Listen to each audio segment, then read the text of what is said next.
Welcome to By the Books, the podcast helping business owners navigate the complex world of business, tax, and bookkeeping. Now, to the owner and president of Kline, Lindsay Kline. Thanks for joining us, everyone. This is Lindsay Kline with Kline, honest, accurate bookkeeping performed on time, and your host of By the Books. Today I have with me John DiLucci, who is a certified tax resolution specialist.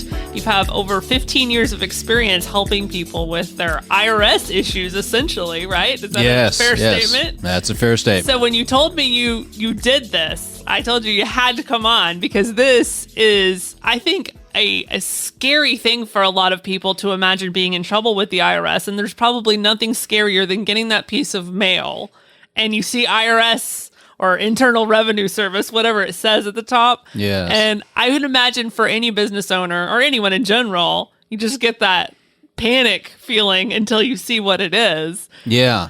So you help people that are in these tough situations with the IRS, right? That's what you do. That's what I specialize in. And so you told me today you want to talk about how to stay out of trouble with the IRS so you don't get those letters, right? Yes, okay. But I mean, it's possible you could get a letter and you're not in trouble either. Okay. Right? I mean, they have an issue with a tax return. They want some more information. So one of the key things I tell people is always open your IRS mail. Well, that would be important, yes. Even though the IRS doesn't open their mail. Well, yeah, there's that.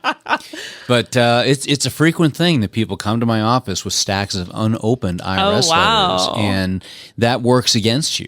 Because then you may lose out on deductions that they're asking questions about. You may have appeal rights on an issue that you lose those appeal rights because you don't open the letter, so you wait too long. Wow. Yeah. Okay. So that's the first thing then. That's first one of the first tip, things. open your mail. Yes, open your IRS mail. Okay. And, if you open it, you look at it, you just can't make heads or tails out of it, well, find somebody who does this type of work, find a CPA or enrolled agent, have them read it and tell you what it means. Yes. Good idea. So if someone comes to you with a stack of mail from the IRS, how do you break this down? How do you help? Well, that's a whole nother conversation. I mean, that's getting into the how do you get out of trouble with the IRS. Okay. So you're trying to do a more proactive approach. Yeah. Okay. Yeah. What I want to talk about today is how to stay out of trouble with the IRS. So what's your first tip? One of my first tips is hire a tax professional who has as much training as your hairstylist. Oh, okay. Yeah, that sounds kind of offbeat, but to become a hairstylist, it requires 1,500 hours of education. Does it really? Yes, it does. I did not know this. Yes, it does. Interesting. Take a guess. How many hours of training does it require to become a tax professional?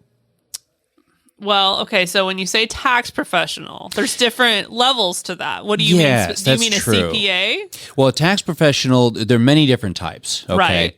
Right. For the purpose of this conversation, okay, let's say, tax lawyers are one type. Okay. You have CPAs, you have enrolled agents, but then you also have the unlicensed tax preparers. And those are the ones that... somebody that's applied for, what is it, the PTIN or whatever it is? Somebody who is an unlicensed tax preparer. Okay. Well, I would think probably nothing is required for that. Is that right? Yeah, and that's a true statement. You think about it, that's very odd because, here are people that have... They have not passed a test to prove that they know what they're doing. They have no requirements for continuing education. They could even be a felon. Oh, wow. And they're doing tax returns, which could potentially have criminal ramifications for you. So when I see people on the street corner around tax time, usually somewhere around April 15th, and they've got their big signs like, come in here to our tax office. Keep on driving. Yeah. You want somebody who has some skin in the game. Okay. Enrolled agents, CPAs, attorneys have to pass a licensing exam. They have ongoing educational requirements. They have skin in the game because if they do something really wrong, it could be their license. So licensed is the key there. Yes. They should have some kind of license. Yes. And the skin in the game being that if they really mess it up, they could lose their license. Okay. That makes sense. Okay. Yeah. That's a good tip. I like that.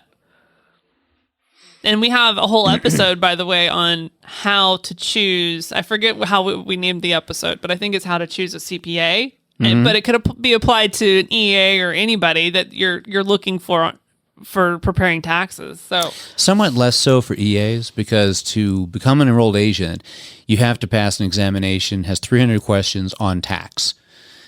For a CPA, there are, if I recall, about 20 questions on taxation. The exam itself is about financial statements. So, when you get a CPA, that person's very good at financial statements. Maybe they know something about tax. Okay, the exam itself does not confirm that. Now, if that person has a master's degree in taxation, or they're also enrolled agent, then they know something. Okay, that's good. Now, the other way to do it is if a person has their own private business where they're doing tax returns for a living to pay their car payments, pay their mortgages. Okay, that person probably has adequate tax knowledge too. But I wouldn't pick a CPA who is an internal accountant and does tax returns on the side for extra money. Okay. Yeah. So even that CPA doesn't necessarily mean that they're good at tax returns. Correct. Okay. That makes sense. All right. Good tips. Yeah. All right. What else do you got? How else do we stay out of trouble with the IRS? Well, don't hire a tax professional from a TV advertisement. That's a good one, really? too. Does that inherently, just because you're on TV, make you bad at taxes? As a general rule, those firms are owned by non-licensed individuals. Okay, they're not enrolled agents, they're not attorneys, they're not CPAs. So if they're doing things that are unethical or wrong, there's no blowback on them. Now, there would be for the enrolled agent or CPA who's involved. That person might lose their license, but there's nothing for the company itself. Oh, interesting. Yeah. I'll give you an example. There was a company I worked for a long time ago.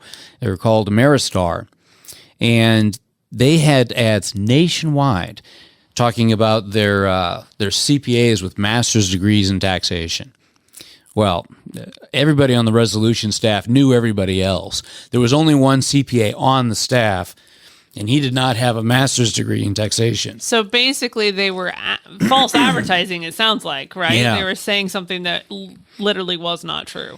Yeah, nationwide. And the joke amongst us on the resolution staff was that they were talking about my wife, who didn't work for that company because she had a master's degree in taxation. Oh, wow. Interesting. Yeah, so that gives you a sense for it, and that's very common. So it's not even, you can't even trust what they're telling you. You really got to do your own research. Yeah, my recommendation would be only hire somebody locally that you can meet. Okay, you could find local references. You get to meet with the person, get a sense for, is that somebody you think you can trust? And how do you verify education? Is there a way to do that? To verify they actually had the taxation master's degree that they're advertising? Well, they probably have something on the wall of their office that shows that degree. Okay. Yeah. All right. That's good to know. Good tips. What else you got?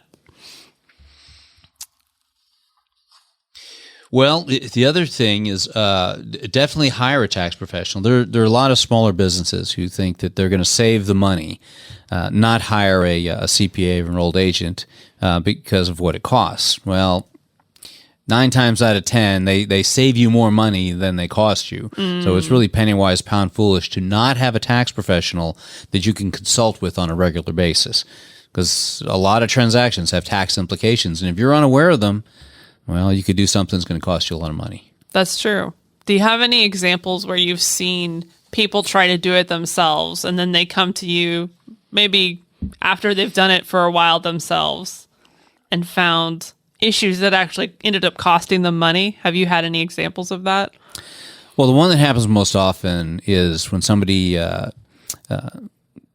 pulls money out of their retirement and uses that to fund their business, and having no idea how much it's going to cost them. It's like, oh, yeah, I guess I got to pay some taxes, but you don't know how much, and a lot of them don't realize there's a penalty for pulling it out early, so you get that 10% penalty, too. So you're taxed on the money itself, and then, of course, you have to pay the penalty of 10%, I think it is. Yes. Yeah, that can get very costly. Yeah. Okay. So having a tax preparer that can actually advise on before you do this, and I will say this, too. Tax preparers are not mind readers. So even if you hire one, you have to communicate things to them. Yes, exactly. I'd recommend meeting that person at least quarterly.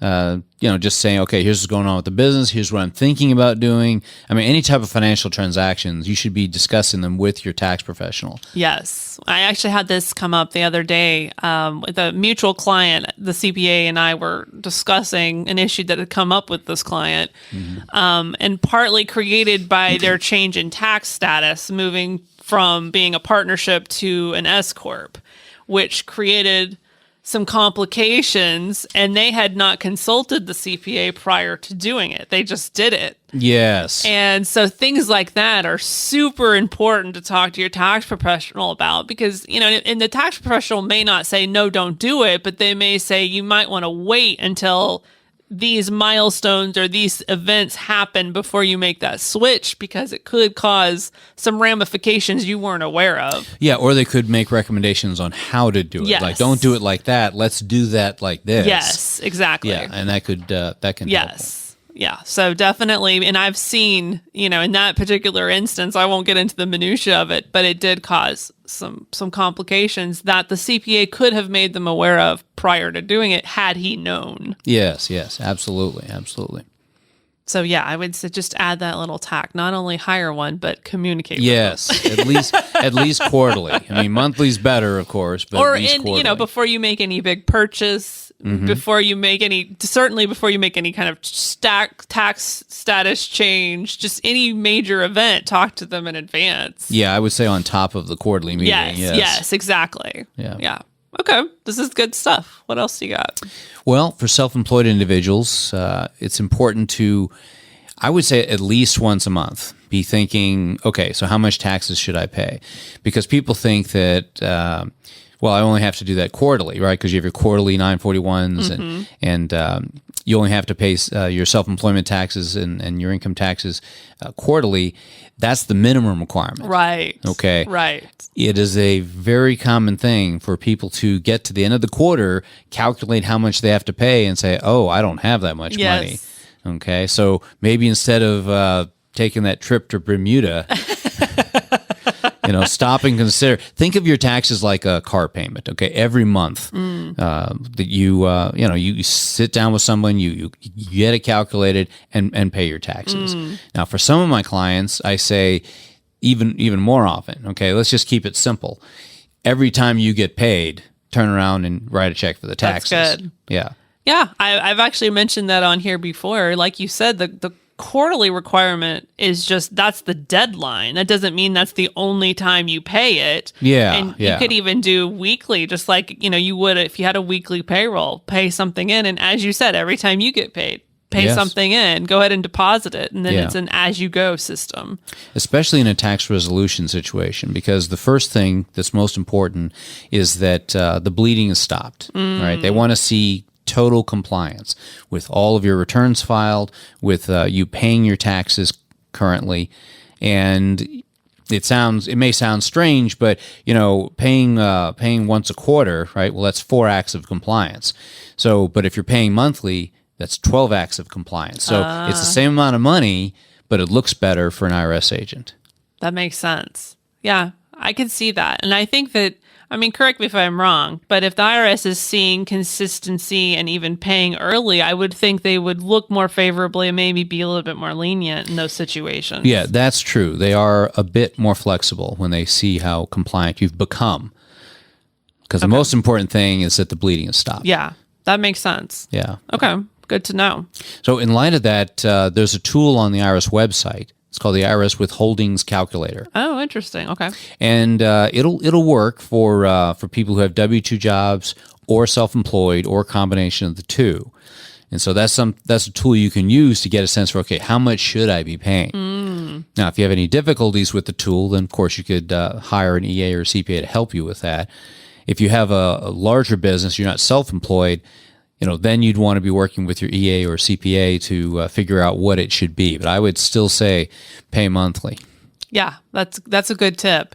And at the end of the day, even if you overpay it, you can get that money back when you file your return. So it's it's not horrible, right? I get people's objection there with don't give the government a interest-free loan, so it's not ideal. Yeah. But it's not like you lose that money forever if you miscalculate and overpay it. Well, that depends.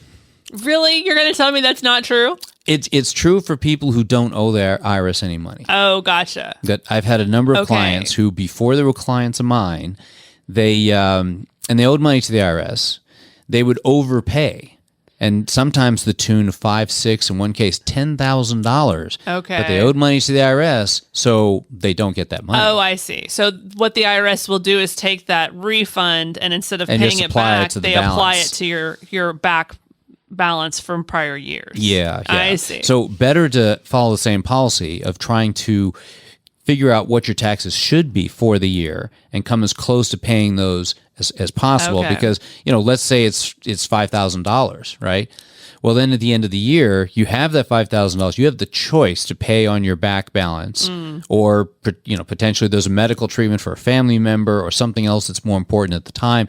You have the flexibility to make the decision what's more important to do. That makes sense. Now, let's say you do have, and maybe this is a different episode, I don't know. Maybe I'm not sticking in the lane here, but if you do have a situation where you owe money to the IRS, how flexible and negotiable is that? You mean as far as the getting a deal? Will they negotiate? Yeah. Well, I'll speak to that heard you briefly. It's you were diverging from the topic. I know. A little bit, I did, didn't I? Yes. We'll have to do another episode on that. Naughty girl. But I'll talk on that briefly. Okay. The Offering Compromise Program, what that's about is when the IRS realizes that you cannot full pay the taxes you owe within the 10-year collection statute, then they're willing to consider an offer. Okay. And that offer amount is largely based on a calculation of how much equity you have in assets. Okay, so if you've got $100,000 of equity in your house and you owe $50,000, no, they're not going to. Oh, they're not going to work a deal. So it's going to be it sounds largely based on your situation, your financial situation. Yes, okay. Yes, and if you're making high income, they're probably not going to agree to do. Okay, I see. Yeah, all right, well, that's good to know. Yeah, the offer program, essentially, it's very good for people who just cannot in any way pay their taxes. Okay, that makes sense. All right, so what other advice do you have for people that want to stay out of trouble and not get in that situation to begin with? Yeah, well, keep your... have separate bank accounts if you have a business. Okay? Yes. Have separate bank accounts for business from personal. And don't mix them. I approve this message. Yes. I preach that often. Yeah, and I see on a regular basis what happens when people don't do that. It upsets the IRS agent. They assume that you're trying to hide stuff, and they dig deeper. Okay, so I want you to land on that for a while and talk about that, because I definitely preach this often in a lot of different episodes about how you need to keep that separate. But explain it from seeing it from the IRS side and what they do when they see the situation happening. What have you seen? Well, when you do that, you're making their job harder. Okay, they have to. It becomes a lot more. And the bookkeeper's job harder too.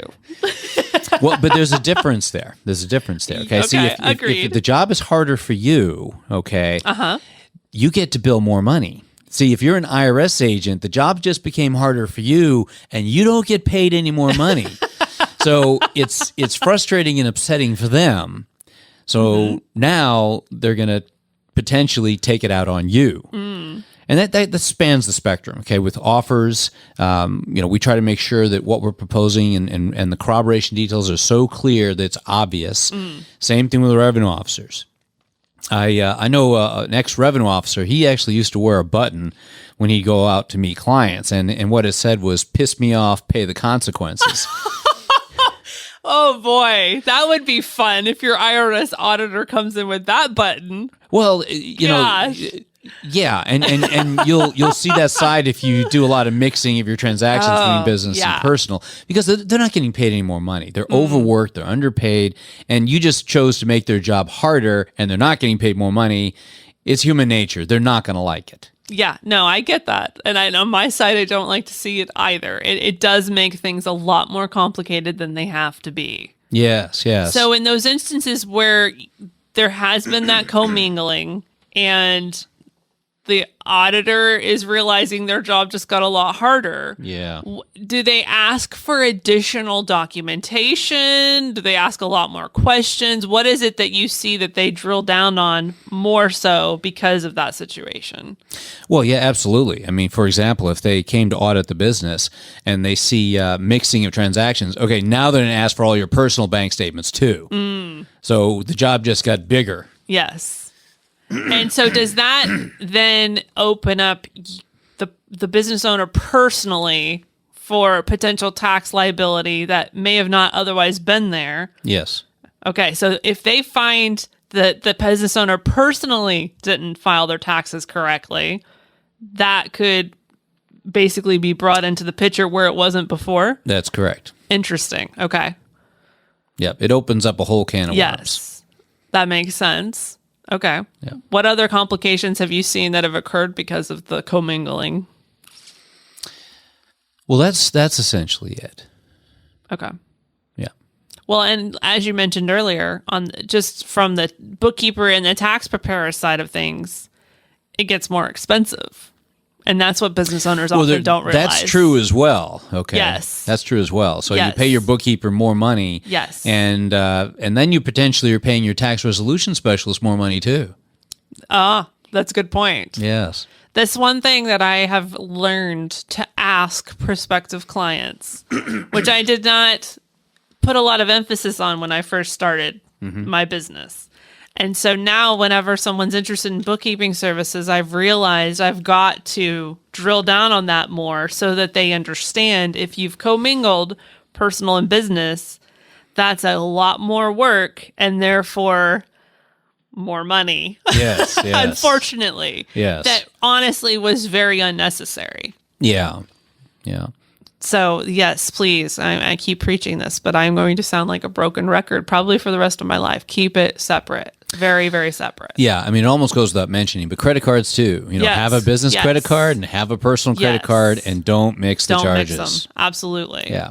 Yeah, I even go so far. I'm very, very particular about this with my own business. So if I go to, an office supply store or something and I'm buying personal items and business items, I'm doing them as two separate transactions on two separate receipts paid Yep. with two separate accounts. Business account for a business and for the business stuff and personal account for the personal stuff. So I'm very big on that. Absolutely. So I'm glad you brought that up. Good. It's always good. good to hear from different perspectives. Yeah. Another one is always file your tax return on time. And the reason why is because the failure to file penalty is 10 Steep. times what the failure to pay penalty is. Interesting. So even if you're not ready and you don't have all your ducks in a row, just go ahead and file something and amend it. Yeah, file. It needs to at least be a very good approximation. Okay. Okay, then you could amend it. But what I'm really getting at is, if you want to know what upsets the IRS, Not filing. Yeah, not filing is the big one. Okay, if you're in an installment agreement for a past balance, the failure to pay penalty is 0.5% per month. No, it's 0.5%. Yeah, no, per month. 0.5% per month. But failure to file penalty, it's 5% per month. Oh, wow. So Yeah. it jumps up tenfold. Yeah. Now it tops out at 25%, but that's a huge penalty for when you could have just simply filed a return. And I've seen these situations happen with some of my clients where, tax deadline is approaching quickly. They don't have all their ducks in a row yet. There's still Yes. things they're working on or documents they're trying to get. And the discussions start happening about, well, do we just file with what we have? Or do we wait and make sure everything's perfect and then file it when it's all done? So you're definitely, it sounds like, on the side of go ahead and file. File with what you have. Yeah. Now it needs to be a good approximation. Okay, relatively accurate, and then you can file an amendment return. You don't want to just simply file something. Okay, it has to at least be a good faith effort. But just find the time to make a good faith effort. Right. And I mean, I had a person who, before he was a client of mine, right? He had a CPA do his tax return, and there was confusion as to who was actually filing it. Okay. Oh no. Yeah, he thought that they were filing it, and they just handed him a copy and said, "Here, go file this," and he didn't remember that. Yeah, he was a developer, and he owed $100,000 for that year. So, welcome to the land of a $25,000 penalty for just not getting it filed. Oh no! Yeah. So, and that just goes back to the logistics of who was supposed to put it in the mailbox. Basically, yeah. Wow. Yeah. So make sure you are clear on who's actually going to send it to the IRS. And when you send it, always use certified mail with either regular return receipt, or we prefer electronic return receipt because you're more likely to get a signature. Yeah, because if you file it regular mail and somehow they don't get it, right, or it gets lost in their mailroom, saying, well, no, I filed it, doesn't get you anywhere because you have no proof. That makes sense. You got to have some kind of signature proof. You have to Some tracking. You have to have proof that you sent it. The certified mail is required. We like the electronic return receipt as so we know they got it. Right. But the key thing is certified mail to prove that you sent it on time. Because the law says timely mailing is timely filing. So, if in 1955 you file your return on time and you've got certified mail to prove it, if it doesn't show up until 2020, you filed on time as far as the law is concerned. Interesting. Okay, that's good to know. Now, I would think ideally you would e-file. Is that better in your mind than sending it through the mail? Well, definitely. Okay. If you're hiring a tax professional, then almost always they're going to e-file it. Some of the older practitioners may not, but as a general rule, they will e-file it. But if you're doing it yourself, most tools allow you to e-file. But, for example, if you can't figure it out, and then you mail it in, just get something where you can prove you mailed it. Yes. Okay. Yes. That makes sense. Yeah. And from a practitioner, consider getting a copy of the e-file confirmation. So now you have the proof that it was filed in time. What if that practitioner goes out of business? Those records aren't available anymore, and you need to prove you filed something on time. Yeah, that's good. Make sure that even if you have a tax professional, that you have a copy. Yes. Okay, yes. That's good advice. I like that. What else you got for us? Well, if you can't fund your payroll tax, fire your employees. Oh, interesting. Yeah. So basically you're saying you can't afford them. Basically, yeah. You see, the thing of it is that there are quite a number of people who think, well, it's a company tax. So, if the company goes out of business, well, then I don't owe that. I had a client who did this. He thought he was doing the right thing by paying his vendors. Because when the corporation was going out of business, which he knew it was going out of business, he thought, well, it's a company tax, so I don't have to worry about it. And no, that's not true. Payroll tax carries personal liability to it. Does it really? About 2/3 of the payroll taxes you become personally liable for those. I did not know that. Yes. Interesting. And you cannot get rid of it with bankruptcy. You still owe it. Wow. So bankruptcy does not eliminate payroll tax. No, and it does even not. if the business folds and goes into bankruptcy or goes out of business, you still owe those taxes. The owner still owes it. Wow. Yes. Okay. And the other tip I'd have for payroll taxes is don't borrow from the IRS to, with regards to your payroll taxes. Like some people, they don't make their tax deposits. And they're thinking, well, okay, I can just use that money to keep my business afloat. Well, here's the downside. The tax deposit penalties are absolutely huge. For example, you pay 1 week late, it's a 10% penalty. Let's say you get in a pattern of paying 1 week late, like throughout the year, that ends up being a 500% penalty. Wow. Credit card rates are dirt cheap as compared to what the IRS is charging for tax deposit penalties. Wow. So it'd be better to rack up the credit card debt. Find the money someplace else. Yes. Okay. Yes. Who would have thought the credit card merchants would actually look better than the IRS? Yeah, it's not immediately obvious, is it? Yeah. No, it's not. And on the face value, when you think about, okay, well, 10%, credit card rates are oftentimes upwards of 20, 30, but that's an annual rate. Yeah, it's a lot less than what the IRS charges for tax deposit penalties. Yeah, that makes sense. Okay, good to know. Good tips. Yeah. And further to that, when we're talking about payroll, I'd always recommend use a major payroll company. It is it happens more often than it should when people use a small payroll company. I wouldn't say that it doesn't happen all the time, and I wouldn't say it's common, but I do hear about cases where that small payroll company decides to take the money and go to Brazil. Yeah. They don't send it to the IRS. So now you're out the money. Yep. But you still owe the payroll taxes, so you effectively have to pay it twice.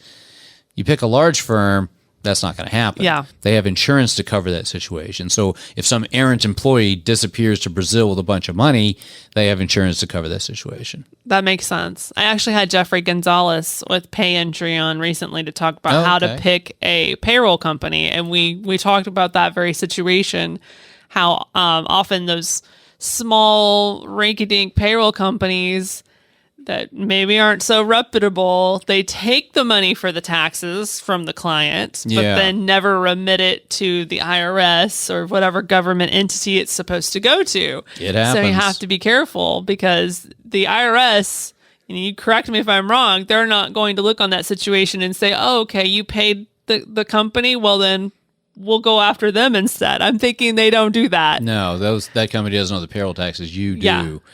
Yeah. Now they could go after them, but that doesn't change. That doesn't take the problem away from the taxpayer. The owner. Yeah. The only thing that situation would help you with is getting out of penalties, because there'd be penalties involved. But if you did the right thing by trying to pay your payroll taxes, you could get penalty abatement for the penalties. Okay, but if that company, that payroll company, never were to pay the money back, the business owner still owes the IRS. Payroll taxes. Yes. Okay.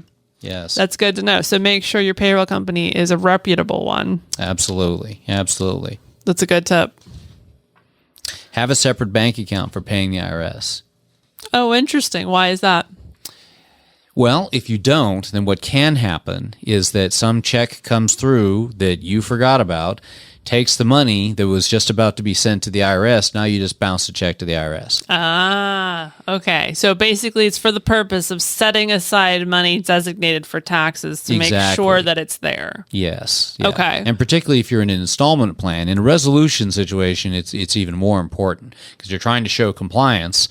The last thing you want to do is bounce a check to the IRS. So better to just create a separate account. It's only for paying the IRS. You put the money there necessary, and you always have enough money to make your payroll, your installment agreement payments. So I've heard of the IRS freezing accounts. Can they only freeze the accounts that you provide to them, whatever account number you gave to them, or can they freeze any account that's associated with you? Well, let's first talk about freezing. Okay. Because the terminology is a little off in that the IRS does not freeze accounts. Okay. Okay. The state will freeze an account. Gotcha. The IRS will levy the account. Now, here's the difference. Okay. With a freeze, any amount of money that's in the account and any money that goes into the account belongs to that taxing agency. Okay. So until the taxes are full paid, whatever goes into that account goes to that taxing agency. Gotcha. Okay, so the state does that. The IRS levies. Now, what that means is that when they send a levy to the bank, whatever money is in the bank account at the time, they get that. But you could deposit $1 million the day after a levy and nothing happens. Oh, interesting. Okay, I didn't realize this. Yeah. So it's not truly a freeze then. It's not a freeze, it's a levy. The two are a little bit different. I see. So I guess then levy. Can they levy a bank account that you've never provided to the IRS? They can find most of your bank accounts, because keep in mind, and the key thing is that account interest bearing? Because if it is interest bearing, they're going to send a 1099 to the IRS, so they know where your bank accounts are. Okay. If it's a non-interest bearing account, they can find it if they go looking. Okay. But it's harder. Okay, but they still have the authority to levy it. If you owe money to the IRS, they have the authority to levy it. Okay. Now, there's a series of notices they have to send out first. It's not just, you owe money, now they're going to start taking collection action. Gotcha. They send you a bunch of warning letters first, and then eventually they send out the final notice of intent to levy. And if you ignore that one, 30 days after the date on that letter, yes, they can start taking things. Gotcha. Okay, good to know. It's good warning. Yeah. Okay. Perfect. What other tips do you have for staying out of trouble with the IRS? Well, similar to always open your IRS mail is make sure the IRS always knows where you live. Because if they don't have the correct address for you, then they're sending the mail to the wrong place, and you could be losing out on appeal rights or issues with tax returns, so you lose out on deductions. That's a good point. Yeah. Now, if you're filing your tax return every year, pretty much they know. But if you move in the middle of the year, well, then they don't. So how would you go about updating that? There's a Form 8822. You can get it off the IRS website. Yeah. Okay. And then you just fill it out, send it in. Now they know where your address is. Ah, okay.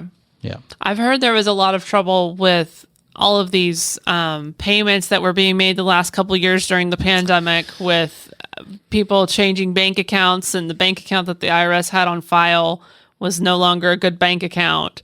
So is that something else you should update if you change bank accounts? Is there a way to do that? You can. You can. If you change bank accounts, but you're going to have to, you would have to put in a different arrangement with the IRS, okay? So, you submit a form to do an installment agreement, you'd have to submit an updated form for the same installment agreement with the bank account number changed. So in the case that's happened with a lot of people that didn't get their stimulus check or whatever they were supposed to get from the IRS, they may have not had any kind of installment payment arrangement set up. So in those instances, is it just you just update it every time you pay your annual or get a refund for your annual income return? Or well, when you submit your tax return, okay, you can submit the bank account information. Right. Okay. And if they don't have that, they're just going to mail you the check. Okay. Which is another argument for make sure they know where you live. Right, exactly. So as long as they have your address, you should eventually get it. Yes. If they owe you something. Yes. Okay, that makes sense. All right, what else do you got?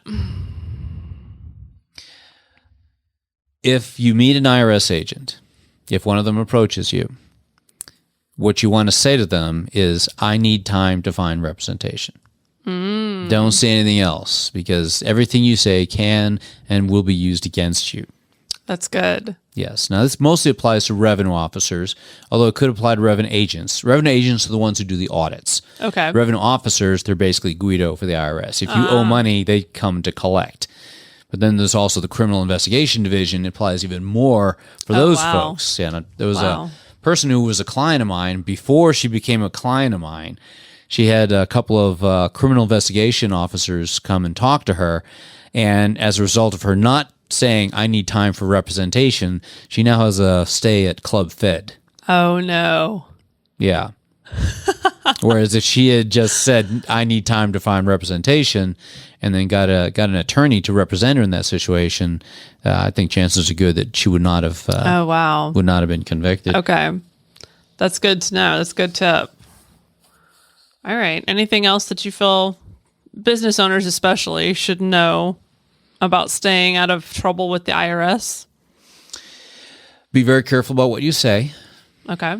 If you're dealing with them directly, because they take notes, and that could come back. And, for example, if you give them financial information and then somehow it changes later, okay, you could potentially be dealing with so were you lying to me then, or are you lying to me now? I mean, depending on what changes. If there's an explanation for why it changes, then that makes sense, and that's fine. If there isn't a logical explanation for why it changes, just saying, "Oh, oops, I forgot this," that may cause a problem. Okay, that makes sense. Yeah, I mean, I'll give you an example of some of the, as far as being careful what you say, and also really having a representative. I had a client. Let's call him Mr. Alligator Lawns. Okay, he does landscaping. Okay, and initially he decided to handle the situation himself. So he's talking with the IRS agent. He gave the financial information, and the numbers came out bad. They came out ridiculous as far as what the IRS was saying he could afford to pay. And he's sitting there thinking, wait a minute, I'm a single parent. I got 3 kids. You got to be kidding me. And so I got involved with the situation. I talked with the IRS agent first, and the IRS agent said, well, he doesn't have a car. Okay, so he doesn't have that expense. And so I talked to them. I said, well, why did you tell them that you don't have a car? I said, because I don't have a car. I have a truck. And so, no. Yeah, he missed out on those expenses. Of course, we got it fixed, but that's just an example of, you're talking to the IRS agent, you don't know what the parameters are. The agent asks you, do you have a car? And you say no. So I was going to say maybe you should say as little as possible, but it sounds like in this case, he should have added a few more details there. Yeah, the better recommendation is to, hire a professional to handle it for you. That knows what to say. Yeah. I had a very entertaining conversation with that IRS agent. He said, well, he doesn't have a car. And I said, okay, so help me understand this, sir. He's a landscaper. How does he get his mowers to there if he doesn't have some sort of vehicle? Right. That makes sense. Yeah. And the answer I got back from the IRS agent was, well, I don't know. Okay. That's good to know. All right. So, and then you help people with this, right? This is what you do. That's precisely what I do. Okay. So you're talking to the IRS all the time. Yes. Okay. On an almost daily basis. Okay. So you're very familiar with how they operate and the tactics. Yes, okay. So if somebody wanted to get your help with this situation, where could they find you? How can they reach you? Well, we're located in Capel. Okay. Of course, there's our website, DiLucci.com. That's DILUCCI.com. Or just call 844-STOP-IRS. That goes straight to my cell phone. Oh, that's good. That's awesome. 844-STOP-IRS. That's easy to remember. It is. That's great. Okay, good to know. Well, thank you so much for joining me today. I think these are great tips Lindsay. for anyone that wants to stay out of trouble with the IRS. And we'll have to do another one sometime about how to actually, when you are in trouble, how to negotiate with the IRS. I think that would be a good topic as well. Absolutely. All right, let's do it. Okay. All right, and I'm Lindsay Kline with Kline, honest, accurate bookkeeping performed on time. You can email us at info@sakline.com, and our website is sakline.com, SAKLINE.com. Thanks for joining us, everyone. Until next time, have a great week. By the Books is presented by Kline, honest, accurate bookkeeping performed on time. For more information on Kline services or to get a hold of Lindsay, visit sakline.com or email info@sakline.com. The information provided on this website and podcast does not and is not intended to constitute legal advice. Instead, all information, content, and materials available are for general information purposes only. Information provided by Kline may not constitute the most up-to-date legal or other information. Listeners should contact their attorney to obtain advice with respect to any particular legal matter and should refrain from acting on the basis of this information without first seeking legal advice from counsel in the relevant jurisdiction.